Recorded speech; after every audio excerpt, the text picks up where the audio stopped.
मुख्यमंत्री पुष्कर सिंह धामी 2 दिवसीय दिल्ली दौरे पर रवाना। केंद्रीय जल शक्ति मंत्री से मुलाकात कर राज्य से संबंधित विषयों को रखेंगे सामने।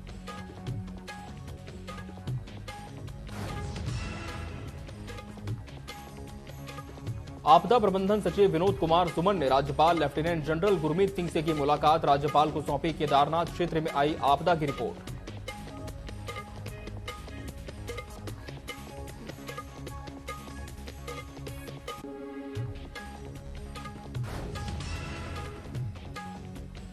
हरिद्वार में हर की पैड़ी कॉरिडोर विवाद में पकड़ा तूल। कांग्रेस ने कॉरिडोर के विरोध में निकाली जन जागरण यात्रा। कहा, कॉरिडोर को लेकर सरकार और प्रशासन में स्थिति स्पष्ट नहीं।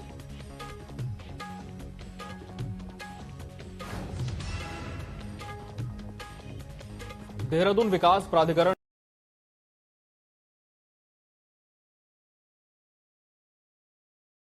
जिले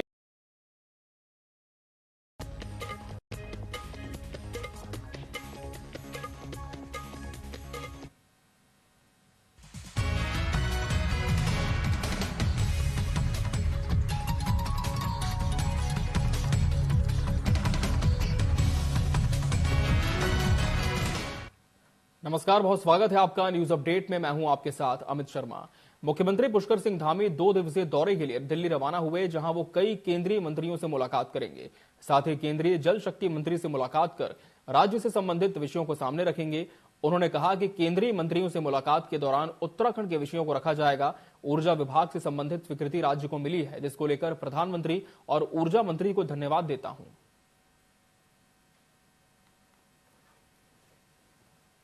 कुछ हमारे बिजली विभाग से संबंधित जो परियोजनाएं हैं, उन योजनाओं को भारत सरकार के स्तर पर स्वीकृति प्राप्त होनी, उन्हीं के संबंध में मैं निवेदन करता हूं। मैं आदरणीय प्रधानमंत्री जी का और ऊर्जा मंत्री जी का मैं धन्यवाद करता हूं कि जो 100 मेगावाट बिजली जो है हम लोगों को आगे के माहों के लिए जो है स्वीकृत कर दी गई है, जिससे निश्चित रूप से अभी हमको राहत भी मिलेगी और सहायता भी मिलेगी। बांग्लादेश में हिंदुओं के साथ हो रही बर्बरता को लेकर भाजपा में नाराजगी बनी हुई है। इसी कड़ी में जनपद उधम सिंह नगर के जशपुर में हिंदू संगठनों ने पूर्व विधायक वरिष्ठ भाजपा नेता डॉक्टर शैलेंद्र मोहन सिंघल के नेतृत्व में एसडीएम कार्यालय पहुंचकर प्रदर्शन किया। तो भाजपाइयों ने अपने अपने वक्तव्यों में कहा कि किसी भी कीमत पर हिंदुओं का उत्पीड़न बर्दाश्त नहीं किया जाएगा। इसके साथ ही उन्होंने हिंदुओं को बांग्लादेश से सुरक्षित निकाले जाने और उन्हें हर तरह से सुरक्षा प्रदान करने की मांग को लेकर महामहिम राष्ट्रपति के नाम एसडीएम को ज्ञापन सौंपा है।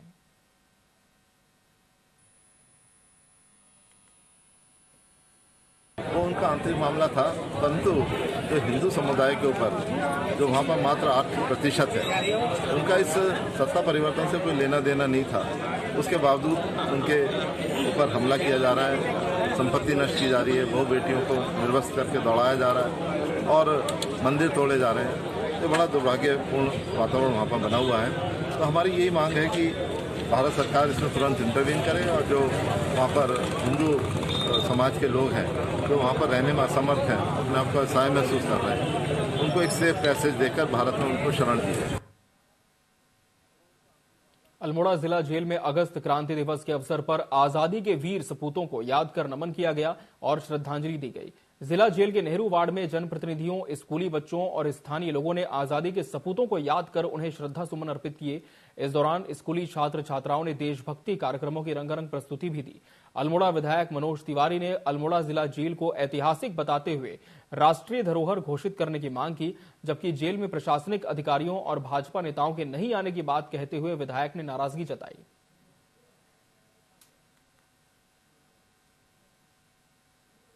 आज इस जिला कारागार में ये अगस्त क्रांति दिवस यहाँ पर मना रहे हैं और जिस जिला कारागार में हम लोग अभी ये पर्व मना रहे हैं, इसका इसलिए अपना महत्व बढ़ जाता है क्योंकि यहाँ पर इस देश के पूर्व प्रधानमंत्री पंडित जवाहरलाल नेहरू जी ने उस समय अपना समय व्यतीत किया। खान अब्दुल गफ्फार, बहुत सारे ऐसे जो स्मृति पटल लगा है वहाँ पे उनके नाम अंकित है। तो उन्होंने उस स्वतंत्रता आंदोलन में यहाँ पर समय व्यतीत किया था। तो इसका जिले कारागार का भी अपना महत्व बढ़ जाता है, इस नेहरू वार्ड का भी अपना महत्व बन जाता है। और हमारी वर्षों से एक मांग भी थी सरकार से कि इसको राष्ट्रीय स्मारक घोषित किया जाए, जेल को कहीं और स्थानांतरित किया जाए, लेकिन बड़े दुर्भाग्य का विषय है कि सरकार द्वारा बहुत ज्यादा इसमें कोई सकारात्मक पहल नहीं की गई।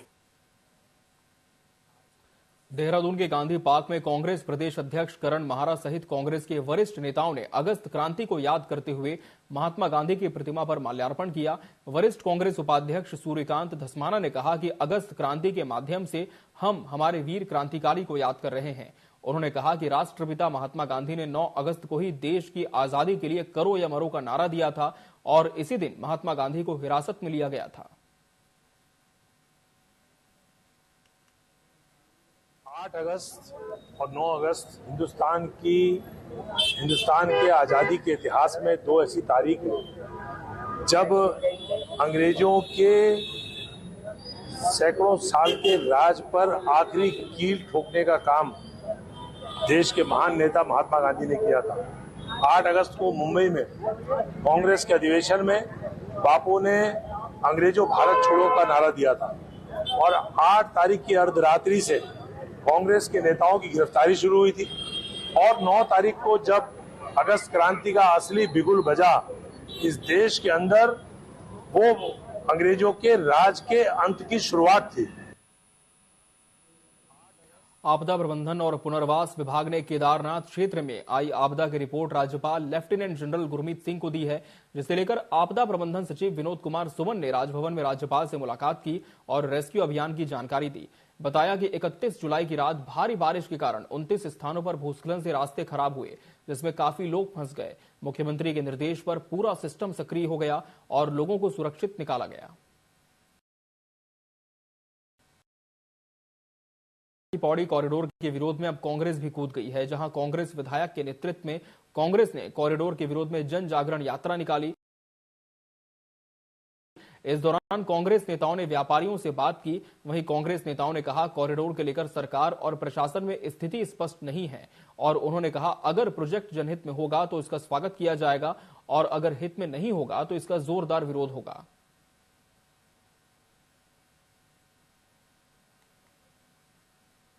इस प्रकार से कॉरिडोर को लेकर के पूरा का पूरा भाजपा का जो शासन है वो यहाँ की जनता को गुमराह कर रहा है और अंत में ये पता चलेगा कि कल को ये सब चीजें तोड़ने के लिए आ रहे हैं, लेकिन अभी तक वो ना तो व्यापारियों को ना शहर के लोगों को ये बताने को, स्थानीय लोग कल को उनकी तोड़े जाने वाली जो स्थिति है उसको देखते रह जाएंगे। ये हम नहीं होने देंगे। वही तो कह रहा हूँ, ये तो लॉलीपॉप देने वाली बात है ना कि कॉरिडोर में अगर लोगों का गुस्सा उत्पन्न हो रहा है तो आज ये हेरिटेज की बात करने लगे, जो कि दोनों चीजें अलग अलग है। हेरिटेज अलग हो गया और कॉरिडोर अलग हो गया। कॉरिडोर का विरोध है, उसकी नीति का भी विरोध है। आप नीति स्पष्ट तो कीजिए, जब तो पता चलेगा मैं विरोध करना नहीं करना, पर आप तो अभी बता ही नहीं रहा आप करना क्या चाह रहे हैं। मसूरी में कांग्रेस कार्यकर्ताओं ने अगस्त क्रांति दिवस के मौके पर पिक्चर पैलेस चौक पर शहीद भगत सिंह जी की मूर्ति पर माल्यार्पण कर देश के शहीदों को याद किया। इस मौके पर पूर्व विधायक जोत सिंह गुंसोलो ने कहा कि अगस्त क्रांति की लड़ाई में गांधी जी ने करो या मरो का नारा देकर अंग्रेजों को देश से भगाने के लिए पूरे भारत के युवाओं का आह्वान किया था।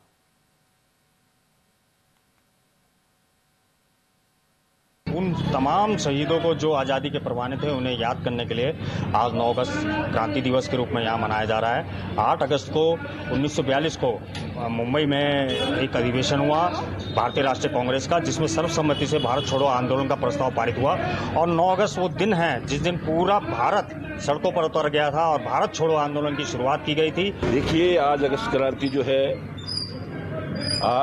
9 नवंबर 1942 को जब गांधी जी के आह्वान पर जो है देश की आज़ादी के लिए जब सड़कों पर उतरने की बात आई कि कांग्रेस जो है भारत छोड़ो, इतने सालों से इस देश की आज़ादी के लिए हमारे देश के तख्ते पे चढ़े बहुत सारे लोगों ने अपनी कुर्बानियां दी। तो ऐसे दिवस को गांधी जी ने सोचा कि एक दिन जो है भारत छोड़ो आंदोलन का आह्वान करते हैं, जिसमें कि पूरे देश के तमाम वामपंथी लोग हों, चाहे देश के एक को छोड़ करके सब लोगों ने इसमें सहयोग किया और भारत छोड़ो आंदोलन में सहभागिता निभाई। उत्तरकाशी के युवाओं ने स्थानीय किसानों की आजीविका को बढ़ाने के लिए उत्तराखंड किसान मार्ट के नाम से एक ऐप लॉन्च किया है, जहां स्थानीय काश्तकार अपने स्थानीय उत्पाद उत्तराखंड किसान ऐप पर बेच सकेंगे। उत्पादों को बाजार ऐप के जरिए होम डिलीवरी कर बेचा जाएगा। बताया जा रहा है कि होम डिलीवरी अब हॉस्पिटल से लेकर ऑफिस तक भी होगी।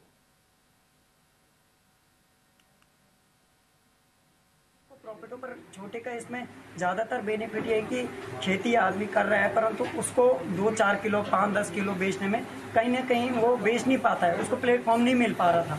परंतु इस डिजिटल प्लेटफॉर्म के जरिए जब वो हमको जो हमने ऑनलाइन नंबर दिए हैं उन पे जब वो हमसे बातचीत करेंगे या हमको बताएंगे कि हमारे पास 2 किलो भिंडी है, 4 किलो गोभी है।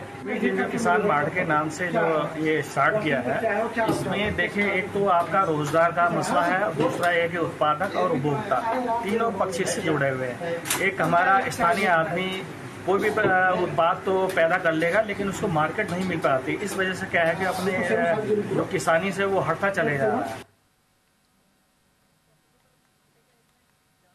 देहरादून में भारी बारिश के बीच कांग्रेस महासचिव ने जनसंवाद कार्यक्रम के तहत वार्ड नंबर 65 पहुंचकर लोगों की समस्याएं सुनी और उनके समाधान के प्रति प्रतिबद्धता जताई।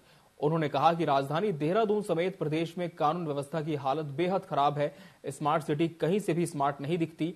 चारों तरफ गड्ढे खुदे हुए हैं, नालियां भरी हुई हैं, जल निकासी की कोई व्यवस्था नहीं है। उन्होंने कहा कि एक दिन पहले वो जनसंवाद के लिए करगी चौक गए थे, जहां उन्होंने डेंगू से पीड़ित करीब 20 परिवारों से मुलाकात भी की। उन्होंने सभी से अपने आसपास साफ सफाई रखने को कहा। देश आजादी में हमारे जो पूर्वज जो हमारे शहीद भी हुए थे, कुर्बानियां भी दी थी। भारतीय जनता पार्टी के नेताओं को क्या मालूम कि कुर्बानी क्या होती है। उन्हें तो सिर्फ भ्रष्टाचार और अपना विकास, सबका साथ सबका विकास का जो नारा कांग्रेस का था, तो भारतीय जनता पार्टी का अपना साथ और अपना विकास का नारा इनका हो गया। तो हम निश्चित तौर से क्षेत्र में आए हैं, तो इनकी समस्याओं को हमने सुना भी है और कोशिश करेंगे इसका समाधान भी होगा। निश्चित तौर पर जिस दिन भी निकाय के यहाँ पे चुनाव होंगे, कांग्रेस अपना परचम लहराएगी और कांग्रेस देहरादून से और वार्ड नंबर 65 से और अन्य स्थानों से भी कांग्रेस जीत कर जाएगी। हेमवती नंदन बहुगुणा केंद्रीय गढ़वाल विश्वविद्यालय के पौड़ी परिसर में छात्र संगठन ने छात्र हित के मुद्दों को लेकर धरना देना शुरू कर दिया है। छात्रों का कहना है कि कॉलेज में दाखिले के लिए अनिवार्य की गई CUET की परीक्षा पहाड़ों के छात्रों के भविष्य से खिलवाड़ कर रही है। छात्रों ने कहा कि पौड़ी परिसर में मूलभूत सुविधाएं तक छात्रों को नहीं मिल पा रही। कॉलेज में बस सेवा न होने और प्रोफेशनल कोर्स परिसर में उपलब्ध न होने के कारण छात्रों की परेशानी बढ़ गई है। छात्र संगठन ने सभी कोर्स पौड़ी परिसर से भी संचालित करने की मांग और परिसर में 2 रजिस्ट्रार नियुक्ति की मांग उठाई।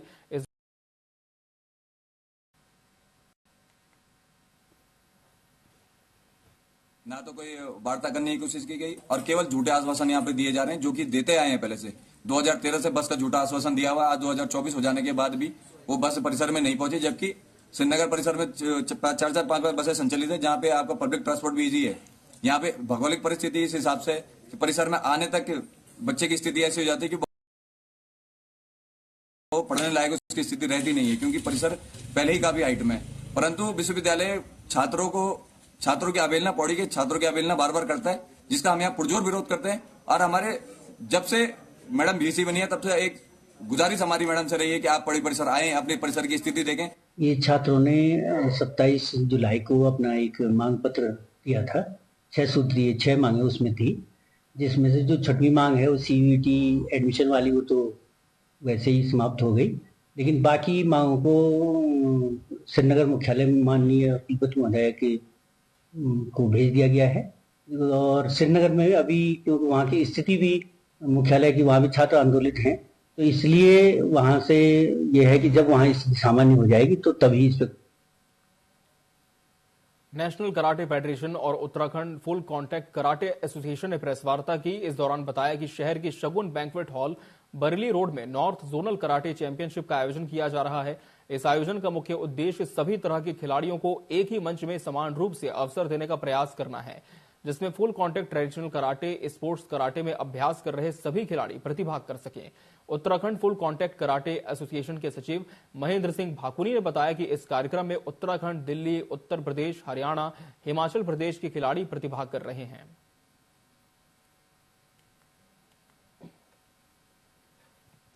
Basically, पूरे देश में हम लोग अलग अलग जोन में जोनल इवेंट्स कर रहे हैं। तो ये नॉर्थ इंडिया इवेंट्स जो है उत्तराखंड आयोजित कर रही है। इसके लिए यहाँ के आयोजनकर्ताओं को बहुत बहुत धन्यवाद, और यहाँ के जो लोकल गवर्नमेंट ने भी काफ़ी सपोर्ट दिया इस आयोजन को सफल बनाने हेतु। और बेसिकली जो आपका क्वेश्चन है कि आज की जो युवा पीढ़ी को हम कैसे मोटिवेट, यहाँ जो हम घर में बैठ के कंप्यूटर के ऊपर कर रहे हैं, या फिर जो हम टाइम ग्राउंड पे बिताना चाहिए था, जो हमारा बचपन ग्राउंड पे निकलना चाहिए था, वो आज के डेट में गलत जगहों पे निकल रहा है। यह कार्यक्रम लगभग 2 दिन का है और जोनल स्तर पर यह कराटे प्रतियोगिता है। इसका उद्देश्य है कि समस्त जोन से जो हमारे योग्य प्रतिभागी हैं वो सामने को आएं, अपना प्रदर्शन करें, आने वाले टाइम पे अपने राज्य और अपने शहर का नाम नेशनल स्तर की प्रतियोगिता में प्रतिभाग करके करें। उत्तराखंड के चंपावत में सुप्रसिद्ध पूर्णागिरि धाम जाने वाले मार्ग पर लगातार हो रही बारिश के कारण तीर्थयात्रियों से भरी एक मैक्स जीप नाले में बह गई। सूचना मिलते ही एसडीएम और पुलिस की टीम मौके पर पहुंची और रेस्क्यू अभियान शुरू कर दिया। पुलिस ने 7 लोगों को रेस्क्यू कर इलाज के लिए उप जिला चिकित्सालय भेजा। उपचार के दौरान एक की मृत्यु हो गई और 2 लोग अब भी लापता हैं।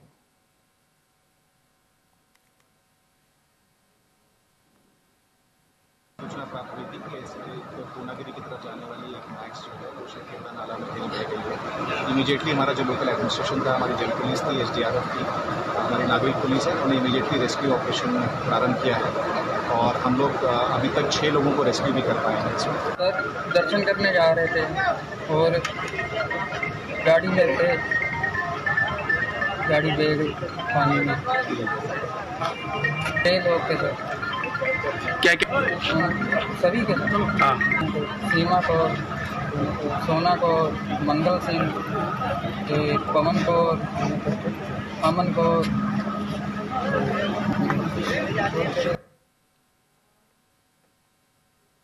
नैनीताल का दिल कही जाने वाली नैनी झील इन दिनों आकर्षण का केंद्र बनी हुई है। जहां झमाझम बारिश ने झील की सुंदरता बढ़ा दी है, लेकिन इन सब के बीच झील का जलस्तर भी बढ़ गया। सिंचाई विभाग कर रहा है। आसपास के इलाकों में भी अलर्ट जारी कर दिया गया है। इसे लेकर सिंचाई विभाग के डीएस रावत ने बताया कि नगर में लगातार हो रही बारिश के कारण झील का जलस्तर 9 फीट 7 इंच पहुंच गया। विभागीय अधिकारियों के अनुसार नैनी झील से पानी छोड़ने के गेट खोले जा रहे हैं। फिलहाल झील से 3 इंच पानी की निकासी की जा रही है। वर्तमान समय नैनी झील का जलस्तर 9 फुट 6 इंच पर नियंत्रित किया गया है, जो कि पूर्व में जो इसका मैनुअल है उसके अनुरूप ही किया जा रहा है। और अभी झील से 3 इंच की निकासी लगातार की जा रही है और बारिश के अनुसार उसको कम ज़्यादा किया जा रहा है और झील का जलस्तर 9 फुट 6 इंच पर बनाया रखा गया है। उत्तरकाशी के भटवाड़ी में सरकारी स्कूल प्रमुख विनीता रावत ने स्कूलों का निरीक्षण किया। स्कूलों में ताला बंद थे और छात्र छात्राएं शिक्षकों के इंतजार में स्कूलों के बाहर खड़े मिले। बताया विद्यालय में समय पर नहीं पहुंच पाते, छात्रों का भविष्य अधर में लटका हुआ है।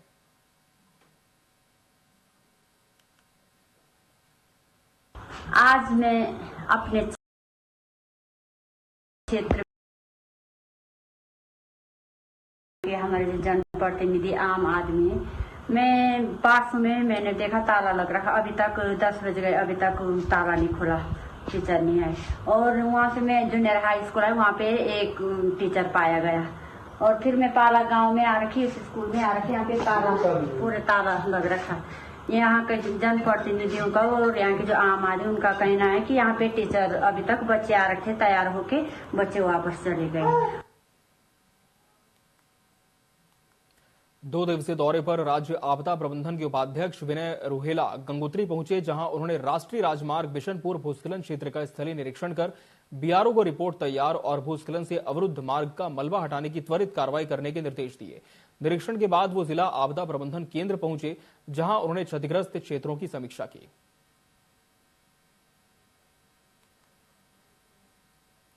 क्षेत्र के अंतर्गत उत्तरकाशी के में मेरा आगमन कल जिला आपदा प्राधिकरण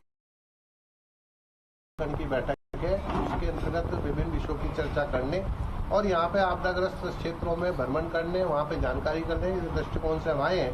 और अभी अपने भारतीय जनता पार्टी के कार्यकर्ताओं के साथ बैठक जनप्रतिनिधि और सामाजिक कार्यकर्ता के साथ ही मिलना होगा ताकि जन समस्याओं का पता लगे। मित्रों, मैं बताना चाहता हूं कि माननीय मुख्यमंत्री जी द्वारा मानसून सत्र के प्रारंभ से ही शासन को प्रशासन को निर्देश दिए थे कि सभी आपदा के अंतर्गत हम सभी लोग व्यवस्थित हुए रहे।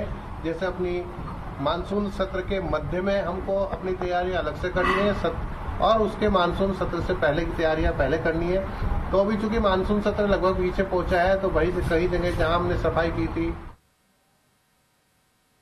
मसूरी में 500 साल से भी ज्यादा पुराने नाग मंदिर में नाग पंचमी का पर्व धूमधाम के साथ मनाया गया। इस मौके पर हजारों की संख्या में श्रद्धालु नाग मंदिर पहुंचे। नाग मंदिर पर स्थापित 500 साल से भी ज्यादा पुरानी मूर्ति का दुग्धाभिषेक किया और नाग देवता के दर्शन किए। नाग मंदिर समिति ने 15वां श्रीमद् भागवत कथा का आयोजन किया था, जिसका विधि विधान से समापन किया गया।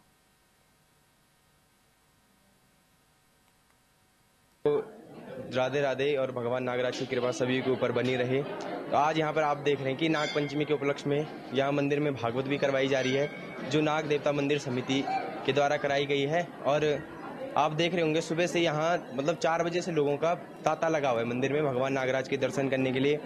और कहते हैं कि इस क्षेत्र के ये सिद्धपीठ है यहाँ नागराज देवता का, भद्राज देवता का, और ये क्यारी गांव भट्टा गांव के जो इष्ट देवता हैं उनका यहाँ पे मंदिर बनाया हुआ है।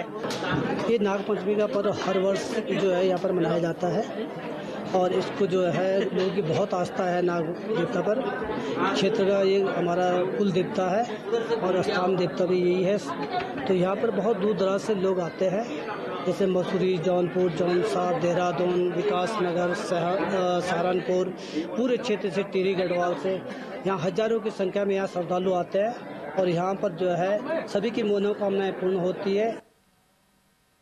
देहरादून विकास प्राधिकरण जिले की 3 जगहों पर वाटर पार्क बना रहा है। 15 करोड़ की लागत से बनाए जा रहे वाटर पार्क का नजारा किसी खूबसूरत झील की तरह होगा। इसमें पर्वतीय निर्माण शैली का प्रयोग किया जाएगा। इससे इन पार्कों में सांस्कृतिक परंपराओं की झलक देखने को मिलेगी। खास बात यह होगी कि जहां एक ओर ये वाटर पार्क लोगों के लिए घूमने और टहलने का केंद्र बनेंगे, वहीं इससे भूजल रिचार्ज भी होगा।